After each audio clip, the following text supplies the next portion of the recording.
નમસ્તે વિદ્યાર્થી મિત્રો, નોલેજ ગાર્ડનમાં તમારું સ્વાગત છે. આજે આપણે પાંચમું પાઠ જૈવિક પ્રક્રિયા જીવ વિજ્ઞાનનું, બરોબર, એ પાઠમાં આપણે વિસ્તૃત ચર્ચા કરીએ. મેં આના પહેલાંના વિડીયોમાં તમને કીધું હતું, આખા જૈવિક પ્રક્રિયા વિશેની આખી માહિતી આપી હતી કે આપણે એમાંથી કયા કયા પોઈન્ટ ભણવાના છે. એમાંનો જ અત્યારે હું એક પોઈન્ટ લઉં છું, પોષણ એટલે શું અને પોષણના મુખ્ય પ્રકારો કયા છે. આ પ્રશ્ન તમને 3 માર્ક્સમાં પૂછાય છે અને ઘણીવાર તે 4 માર્ક્સમાં એ પૂછી લેતા હોય છે બોર્ડવાળા, પણ મોસ્ટ ઓફ આ પ્રશ્ન 3 માર્ક્સમાં પૂછાતો હોય છે. બહુ જ સહેલો પ્રશ્ન છે. આ વિડીયોમાં હું બધા તમને આઈએમપી પ્રશ્નો છે એ જ જીવ વિજ્ઞાનના કરાવીશ, તો સતત જોતા રહેજો, જેથી કરી અને તમને એ પ્રશ્ન સારી રીતે યાદ પણ રહી જાય. અને બને ત્યાં સુધી મુદ્દા વાઇઝ તમે લખવાની પર પ્રેક્ટિસ કરજો પ્રશ્ન જવાબની. તો સૌથી પહેલા જોઈએ પોષણ એટલે શું અને પોષણના પ્રકારો. તો હું જ તમને આજે પૂછું કે ચાલો પોષણ એટલે શું, તો તમે કહેશો બેન અમે ખાઈએ છીએ, જમીએ છીએ અને એમાંથી અમને પોષણ મળે છે. પણ આ તો કંઈ પોષણની વ્યાખ્યા નથી. પોષણ એટલે શું? અમારી વૃદ્ધિ થાય છે, અમારો વિકાસ થાય છે એટલે અમને પોષણ મળે છે? ના, આ એ પોષણની વ્યાખ્યા નથી. પોષણ એટલે બાહ્ય ખોરાકમાંથી, બાહ્ય ખોરાક જ્યારે આપણે ગ્રહણ કરીએ છીએ ને આપણા શરીરની અંદર કોષોની અંદર એનું મંદ દહન થાય ને મંદ દહન દરમિયાન એમાંથી જે ઉર્જા મુક્ત થાય છે એને આપણે શું કહીએ છીએ? પોષણ કહીએ છીએ. કારણ કે ઉર્જા વગર આપણે કોઈ જીવી શકતા નથી. તમને હું 2 દિવસ જમવાનો ન દઉં અને એમ કહું કે ચલો આટલા પાઠ પાકા કરી નાખો, આટલું લખી નાખો, આ ઘરકામ કરી નાખો, તમે શું કહેશો? મારામાં તાકાત નથી, મેં 2 દિવસથી જમ્યું નથી, હું જમી નથી 2 દિવસથી, મારાથી નહીં થાય, મારામાં શક્તિ નથી. શક્તિ, તાકાત એટલે કે ઉર્જા. દરેક સજીવને આ ઉર્જાની જરૂર હોય છે. તમે નાચો છો, કૂદો છો ત્યારે તો તમારી ઉર્જા વપરાય જ છે. તમે કોઈ શારીરિક કામ કરો છો ત્યારે પણ તમારી ઉર્જા વપરાતી હોય છે. પણ તમે જ્યારે કંઈ કામ નથી કરતા ત્યારે પણ તમારા શરીરની અંદર જે જૈવિક પ્રક્રિયાઓ ચાલુ છે એ જૈવિક પ્રક્રિયાઓને લીધે તમારી ઉર્જા વપરાતી હોય છે. તો હવે આ ઉર્જા આપણને મળે ક્યાંથી છે? તો આ ઉર્જા આપણને મળે છે ખોરાકમાંથી. પણ અહીંયા કને ખોરાક એટલે કઈ ટાઈપનો ખોરાક? તો ખોરાક એટલે પીઝા, બર્ગર, પાણીપુરી, આનાથી પોષક તત્વો આપણને નથી મળતા. એનાથી માત્ર પેટ ભરાય છે, ચરબી વધે છે. પોષક તત્વવાળો ખોરાક એટલે લીલા શાકભાજી, કઠોળ, અનાજ, દૂધ ને દૂધને લગતી બીજી કોઈને વાનગી હોય, પ્રાણીજન્ય ખોરાક હોય, લીલા શાકભાજી હોય જે આજકાલના છોકરાઓને તો બિલકુલ ભાવતા નથી. તો એ બધે પોષક તત્વથી ભરપૂર હોય છે. એ આપણે જ્યારે ખોરાક ગ્રહણ કરીએ છીએ ત્યારે એમાંથી આપણને ઉર્જા મળે છે. અહીંયા જે મેં ટોપિક કર્યો કે લીલા શાકભાજી નહીં, તો એના માટે હું ચોખવટ કરું કે અત્યારે હું માનવની વાત કરું છું. કારણ કે દરેક સજીવનો ખોરાક એક જેવો હોતો નથી, આપણે સૌ જાણીએ છીએ. તો હવે સૌથી પહેલાં આપણે આપણા પોઈન્ટ ઉપર જઈએ કે ભાઈ પોષણ એટલે શું. તો દરેક સજીવ છે એ બાહ્ય ખોરાક ગ્રહણ કરે અથવા પોતાના શરીરની અંદર જ પોતાનો ખોરાક બનાવે અને એમાંથી જે ઉર્જા મુક્ત કરે છે, કોષની અંદર એનું મંદહન થાય અને એમાંથી ઉર્જા મુક્ત થાય છે, એ ક્રિયાને આપણે પોષણ કહીએ છીએ. ઇન શોર્ટમાં આપણે વ્યાખ્યાની રીતે એમ લખી શકીએ કે બાહ્ય ખોરાક ગ્રહણ કર્યા પછી એનું મંદહન થઈ અને એમાંથી જે પોષક તત્વ છૂટા થાય છે અને ઉર્જા મુક્ત થાય છે, આ ક્રિયાને આપણે પોષણ કહીએ છીએ. પોષણના પ્રકાર કેટલા છે? તો પોષણના મુખ્ય 2 પ્રકાર છે. જો અહીંયા લખ્યું છે મેં, પોષણના મુખ્ય 2 પ્રકાર, સ્વયંપોષી અને વિષમપોષી. હવે પ્રશ્ન થાય સ્વયંપોષી એટલે શું? તો સ્વયંપોષી એટલે કે જે સજીવ પોતાનો ખોરાક પોતાની જાતે ઉત્પન્ન કરી શકે છે એને આપણે સ્વયંપોષી કહીએ. તો ઘણા વિદ્યાર્થી કહે છે બેન મારી મમ્મી તો પોતાનો ખોરાક રસોડામાં પોતાની રીતે જ બનાવે છે, તો એ સ્વયંપોષી થઈ ને? ના, એવું નહીં. સ્વયંપોષી એટલે પોતાનો ખોરાક પોતાના શરીરની અંદર જાતે બનાવવો, બાહ્ય આધાર રાખવો નહીં, બાહ્ય અન્ય સજીવ કે બાહ્ય અન્ય વનસ્પતિ ઉપર આધાર રાખવો નહીં. ટૂંકમાં સ્વયંપોષી કેને કહેશું? તો જે સજીવ પોતાનો ખોરાક પોતાની જાતે બનાવે છે પોતાના શરીરની અંદર, પોતાના કોષની અંદર, તો એવા બધા જ સજીવને આપણે કેવું કહીએ છીએ? સ્વયંપોષી. કેવી રીતે એ ખોરાક બનાવે છે? તો એ સરળ દ્રવ્યનો ઉપયોગ કરે છે. કયા સરળ દ્રવ્યનો ઉપયોગ કરે છે? તો આપણે જોઈએ છે કે લીલી વનસ્પતિ છે, તમામે તમામ પ્રકારની લીલી વનસ્પતિ અને કેટલાક કીટાણુઓ, આ બધા પોતાનો ખોરાક પોતાના શરીરની અંદર જાતે ઉત્પન્ન કરે છે. તેઓ શું કરે છે? સરળ દ્રવ્યનો ઉપયોગ કરે છે. અહીંયા કયા સરળ દ્રવ્યનો ઉપયોગ થાય છે?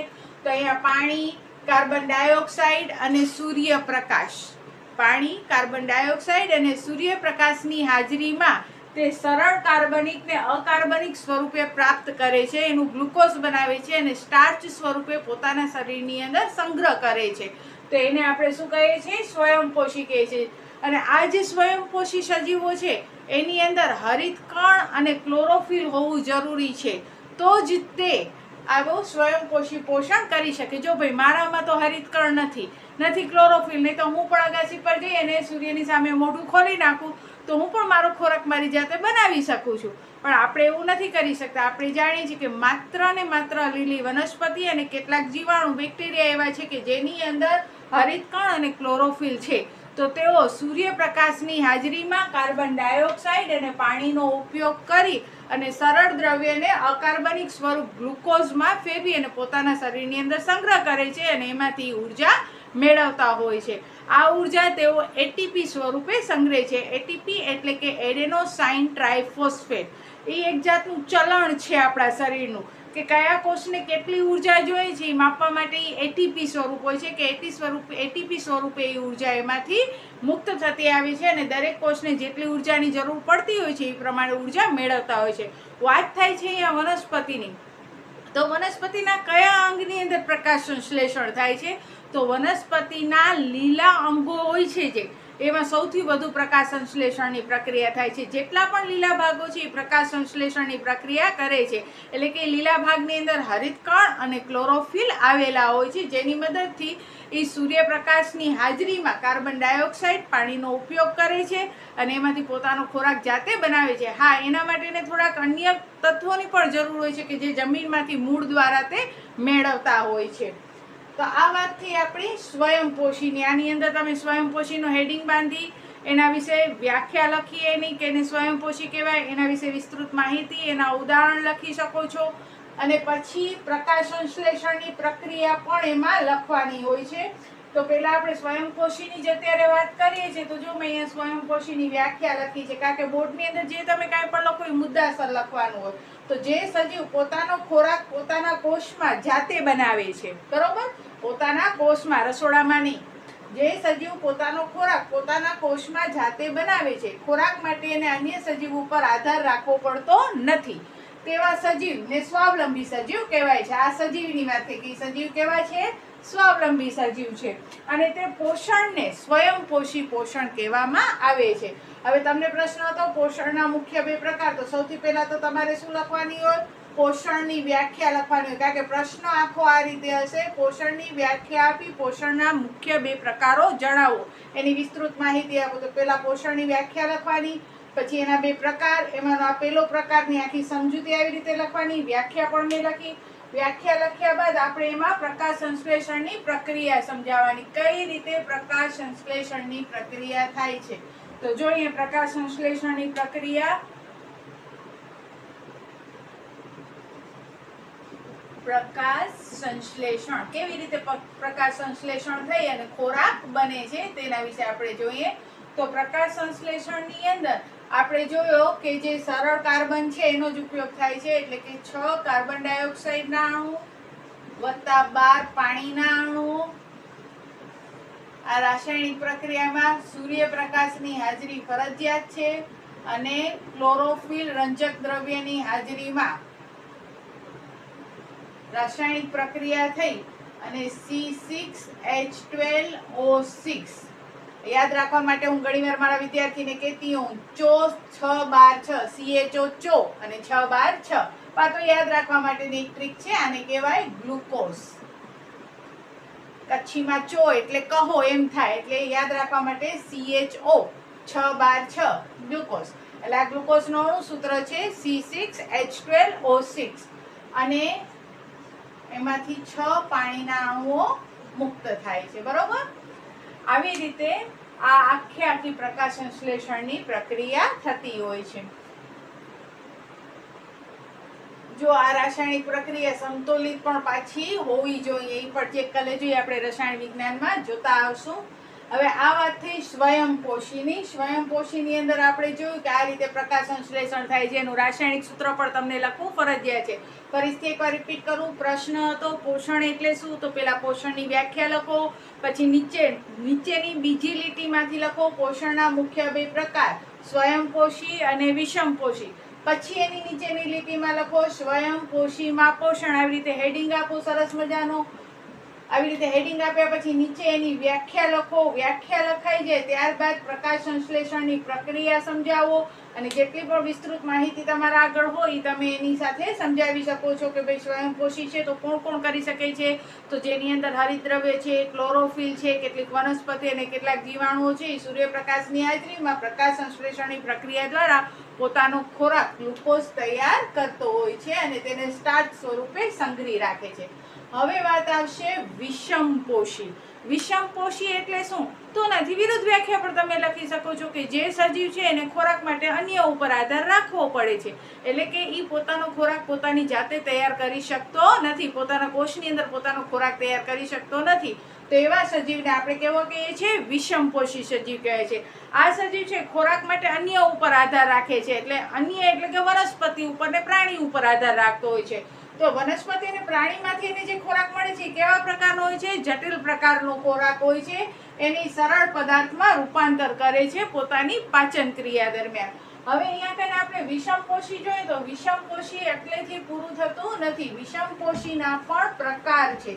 કયા કયા પ્રકાર છે તો હું તમને ચાર્ટ દ્વારા દેખાડું છું કે વિષમપોષી કેને કહેવાય. તો વિષમપોષી અથવા એને પરાવલંબી પણ કહેવામાં આવે છે. હવે વિષમપોષી એટલે અન્ય ઉપર, પરાવલંબી એટલે પણ અન્ય ઉપર. તો પરાવલંબી પોષણની અંદર આપણે જોઈએ તો પરાવલંબી પોષણની અંદર આપણે જોશું પેલા તૃણાહારી પ્રાણી. તો તમારે આનો પણ હેડિંગ બાંધવાનો લખવાનો. વિષમપોષી છે એના નીચે દેખાડ્યા મુજબ ચાર્ટ મુજબ જુદા જુદા પ્રકાર છે. તૃણાહારી, માંસાહારી, મિશ્રાહારી અને વિઘટકો અને રૂપાંતરકો. આ બધા છે વિષમપોષી છે, પરાવલંબી છે. એમાં સૌથી પહેલા આપણે હેડિંગ પાછો બાંધશું તૃણાહારી. તૃણાહારી એટલે કે જે માત્ર વનસ્પતિજન્ય ખોરાક જ ખાતા હોય, જે માંસ ન ખાતા હોય, ઓનલી શાકાહારી. શાકાહારી એટલે ખાલી શાક ખાય એમ ન કહેવાય. તૃણાહારી એટલે જે માત્ર વનસ્પતિજન્ય ખોરાક ઉપર જ આધાર રાખતા હોય એવા દરેક પ્રાણીને, એવા દરેક સજીવને આપણે શું કહીએ છીએ, તૃણાહારી કહીએ છીએ. જેમ કે હરણ છે, સસલું છે, ગાય છે, તો એ તૃણાહારીમાં આવે છે. પછી માંસાહારી, તો જે માત્ર માંસ ખાતા હોય, ઘાસ ન ખાતા હોય, સિંહ ઘાસ ન ખાય, બરોબર ને. તો માંસાહારી એટલે કે માંસ ઉપર આધાર હોય, એટલે કે મોસ્ટ ઓફ તેવા તૃણાહારી પ્રાણીઓનો ભક્ષ્ય તરીકે એટલે કે તૃણાહારીનું ભોજન કરતા હોય, તૃણાહારીને ખાઈ જતા હોય, તો એવા પ્રાણીને આપણે માંસાહારી કહીએ છીએ. પછી આવે છે મિશ્રાહારી. મિશ્રાહારી એટલે જે ઘાસ પણ ખાય, માંસ પણ ખાય છે, બંને પ્રકારનું ભોજન લે છે, તો એને મિશ્રાહારી કહેવાય. જેમાં માનવ, ઉંદર, કોકરોચ વગેરેનો સમાવેશ થાય છે કે જે બંને પ્રકારનો ખોરાક લેતા હોય છે. અને સૌથી છેલ્લે આવશે વિઘટકો અને રૂપાંતરકો. તો આ વિઘટકો અને રૂપાંતરકો શું છે, તો વિઘટકોની અંદર પાછો એક આવશે મૃતોપજીવી. મૃતોપજીવી વિઘટકો જે હોય છે એ મૃતોપજીવી હોય છે. અથવા આનો નવો પોઈન્ટ પણ તમે લખી શકો, મૃતોપજીવી. મૃતોપજીવી એટલે કે મરેલા અને સડેલા પદાર્થો ઉપર જે આધાર રાખતો હોય ખોરાક માટે, એમાંથી પોષણ મેળવતો હોય અને બદલામાં એમાં જે ઘટકો હોય છે એને છૂટા પાડી નાખતો હોય છે, વિઘટન કરી નાખતો હોય છે. તો એવા વિઘટકો મૃતોપજીવી કહેવાય છે.